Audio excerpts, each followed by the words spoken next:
Alors si par malheur vous avez raté le fameux bac, il vous est toujours possible de redoubler.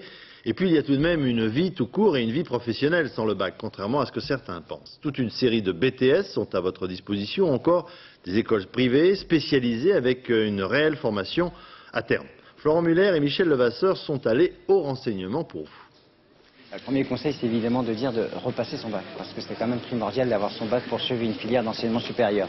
La deuxième chose, c'est d'aller travailler, et puis reprendre ses études après, parce qu'on peut rentrer à l'université avec un DAEU, diplôme d'accès aux études universitaires, qui permet de reprendre un DEUC, puis une licence, après 2 ans d'expérience professionnelle. Et puis, si on veut, contre vents et marées, suivre une formation d'enseignement supérieur, on peut aller dans les formations ouvertes à des personnes qui ont le niveau bac, des BTS, parfois des IUT, et des filières un peu plus spécialisées dans le domaine artistique ou dans le domaine du commerce.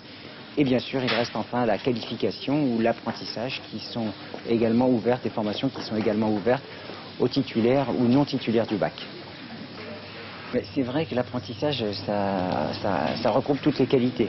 Ça permet d'être rémunéré pendant ses études, de bénéficier d'un diplôme reconnu par l'État et bien sûr, éventuellement, d'avoir un métier le cas échéant. Donc c'est vrai que ça a tous les avantages et ça permet surtout de s'engager dans des filières de pointe comme l'informatique, la vente, l'hôtellerie, la restauration et même des secteurs encore plus techniques.